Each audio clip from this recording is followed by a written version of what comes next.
Smart শিক্ষা, smart দেশ, শেখ হাসিনার বাংলাদেশ, একটাই লক্ষ্য, হতে হবে দক্ষ। এই স্লোগানকে সামনে রেখে অ্যাসেট স্কিলস কম্পিটিশন তাদের যে ভীষণ সেটা নিয়ে এগিয়ে যাচ্ছে। তারই পরিপ্রেক্ষিতে বরিশাল বিভাগীয় শহরে বরিশাল ক্লাবে আয়োজন করেছে অ্যাসেট স্কিলস কম্পিটিশন, এক সেমিনার ও অনুষ্ঠান এবং রয়েছে কিছু স্টল।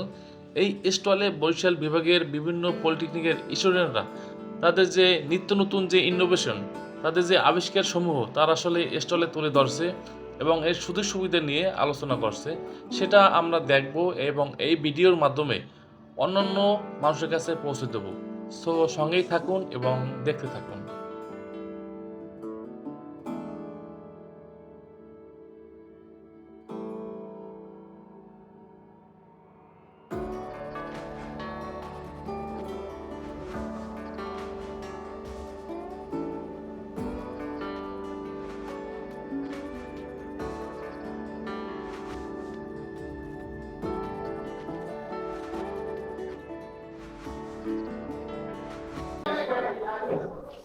এটার নাম কি? Agriculture robot. Agriculture robot. রোবটের কাজটা কি? এটা হচ্ছে আমাদের কৃষিক্ষেত্রে যত সব যন্ত্রপাতি বা মেশিন আছে সবটি একের ভিতর আনা সম্ভব হয়েছে। আচ্ছা আচ্ছা। আমরা সবগুলো একের ভিতর আনার চেষ্টা করছি এবং আমাদের এটির বিভিন্ন উপকারিতা আছে, যেরকম সোলার প্যানেল দিয়ে আমরা জানি এত বড় একটা মেশিন চালাতে অবশ্যই সম্পূর্ণটা সোলার প্যানেল দিয়ে পারবো না। তো সেক্ষেত্রে জ্বালানি অর্ধেক এবং সোলার প্যানেল মাধ্যমে সূর্য শক্তি অর্ধেক ব্যবহার করবে, এক্ষেত্রে আমাদের জ্বালানি অনেক কম খরচ হবে। ইভেন হচ্ছে আমাদের কিছু সেফটি ফিচার ব্যবহার করা হয়েছে যেগুলো সাধারণত নাই কোনো মেশিনে। এই যে যদি সামনে ধান কাটা বা ঘাস কাটার সময় যদি সামনে কোনো অবজেক্ট আসে, যেরকম কোনো রক্তবাহী কোনো প্রাণী, তাহলে এটা আমাদের প্রথমে সিগন্যাল দিবে আমাদের যে কন্ট্রোলিং ইউনিটে। সিগন্যাল দেওয়ার পরে যদি তারপর না হয় ও অফ করে দেবে। দেন হচ্ছে আমাদের আরেকটা জিনিস আছে, আমরা এটা 2 কিলোমিটার দূর থেকে কন্ট্রোল করতে পারবো। এক্ষেত্রে আমাদের আর কোনো সমস্যা হবে না। আমরা এটা যদি বড় পরিসর করি, আমি চেষ্টা করবো চারপাশে ক্যামেরা দিতে, যেন আমি ঘরে বসে শুয়ে শুয়েই আমি কাজটা করতে পারবো, আমাদের কোনো সমস্যা হবে না। তোমাকে থ্যাংক ইউ সো মাচ। তোমার এখানে প্রথম শুরু করো।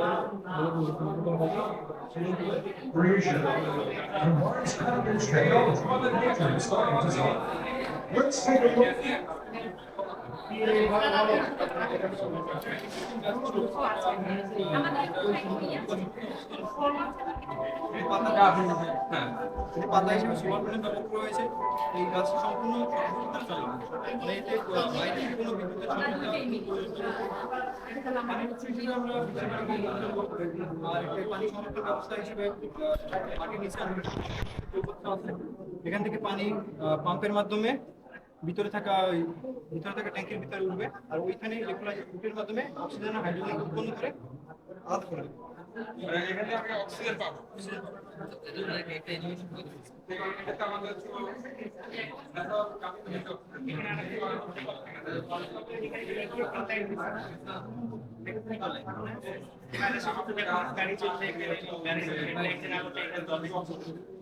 এটাও যে একটা কথা বললাম, এনার্জি সেভিং সম্পূর্ণ রিফ্লেক্টিং লাইট বলে, মানে গাড়ির হেডলাইটের আলো পড়লে সেটাই আবার লাইট হিসেবে জ্বলে আসতেছে। এখানে হচ্ছে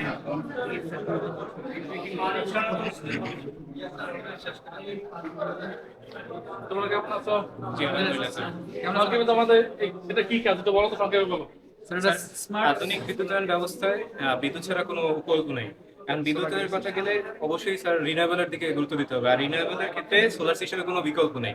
কারণ বাংলাদেশের যে অবস্থা, তাতে আমাদের যে উইন্ডমিল বা বাঁধের মাধ্যমে বিদ্যুৎ উৎপাদন করবো রিনিউয়েবল শক্তির মাধ্যমে, তার পর্যাপ্ততা নেই, কারণ বাংলাদেশের বাতাসের গতিবেগ পর্যাপ্ত নেই। তো সেটা পরিকল্পনা করতে গেলে আমাদের দেখতে হবে সোলার সিস্টেমের বিকল্প নেই। তো সোলার সিস্টেমের বিকল্প আমরা সোলার সিস্টেমের মাধ্যমে এই জায়গায় একটা এনার্জি উৎপাদন করছি। এনার্জি উৎপাদনটাকে আমরা 33 ইনভার্টারের মাধ্যমে এসিতে 33 কেভিতে নিচ্ছি, কারণ এসি ছাড়া ট্রান্সফরমার ব্যবহার করা যায় না। তো ট্রান্সমিশন বা ডিস্ট্রিবিউশনের ক্ষেত্রে এসিতে নিতেই হবে। তো এই জায়গায় আমরা সর্বপ্রথম 33 কেভিকে স্টেপ আপ ট্রান্সফরমারের মাধ্যমে, ট্রান্সমিশন লাইনের মাধ্যমে 132 কেভিতে রূপান্তর করছি। 132 কেভিকে আমরা আবার স্টেপ ডাউন ট্রান্সফরমারের মাধ্যমে আমরা 11 কেভিতে 33 কেভিতে রূপান্তর করছি। 33 কেভি থেকে আমরা আবার 11 কেভিতে 11 কেভি লাইনটাকে আমরা আবার 0.4 কেভিতে রূপান্তর করে আমরা আমাদের রুরাল এরিয়াতে সরবরাহ দিচ্ছি। থ্যাংক ইউ সো মাচ তোমাদের এই সুন্দর অবস্থানের জন্য।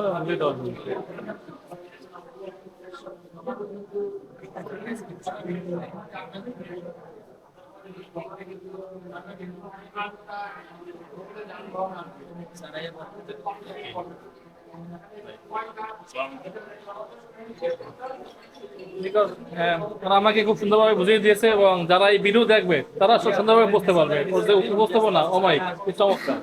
তোমাদের সবাইকে অসংখ্য ধন্যবাদ। আপনার ধন্যবাদ আমাদের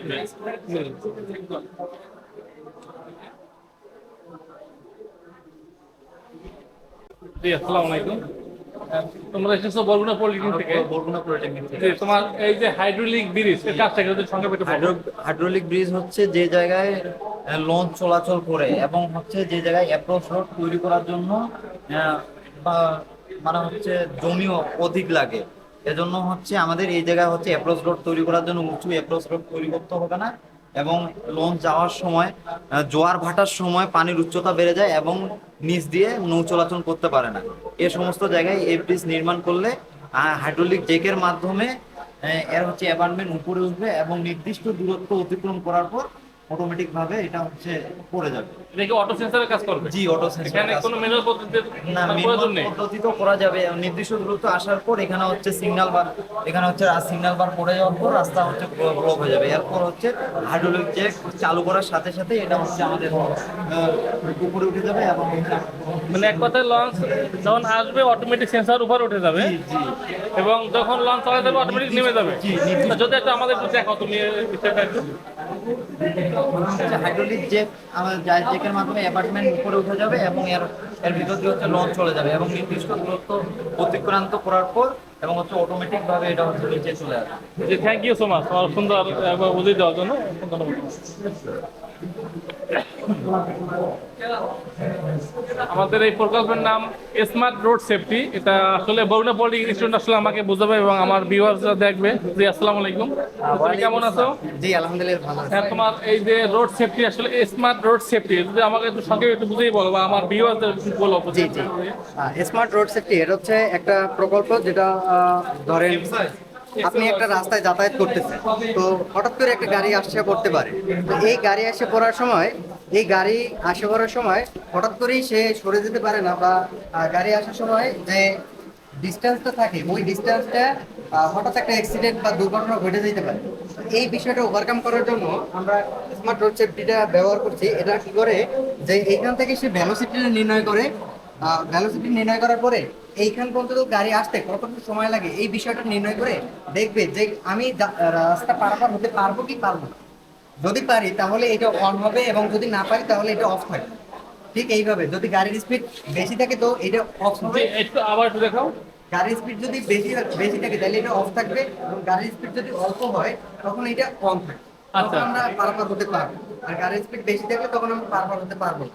এটা হচ্ছে আমাদের স্মার্ট রোড সেফটির হেলথ। একটু ধরো,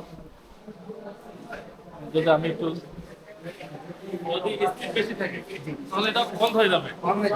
তাহলে অন হয়ে গেল, তাহলে আমি যেতে পারবো। লোকজন দিতে পারবে। সরি, লোক দিতে পারবেন। হ্যাঁ, হ্যাঁ, লোক আসতে পারবেন। আর যদি আস্তে আস্তে নেন, আস্তে আস্তে খুব ধীরে ধীরে,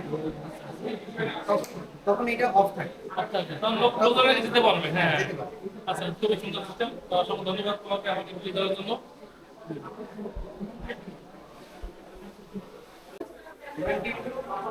এটার মাধ্যমে হচ্ছে বীজ রোপণ করা যাবে, আর এটার মাধ্যমে হচ্ছে ধানগুলাকে কেটে ধানগুলাকে কাটা যাবে, প্লাস হচ্ছে আগাছা কাটা যাবে। এমনকি আগাছা কাটার পরে ধান কাটার পরে এটা হচ্ছে একদম ভিতর ঢুকে এটা প্রসেসিং করবে। প্রসেসিং করার পরে এটা হচ্ছে ধান আলাদা করবে এবং কি ধানের আটিগুলো আলাদা করে ফেলবে। তারপরে এই যে এটার মাধ্যমে হচ্ছে আমরা যে যতটুকু সম্ভব আমাদের যদি ধরেন আপনার গাছ এতটুকু উচ্চতায় থাকে, তো আমরা এতটুকু উচ্চতায় ধরেন আমাদের গাছ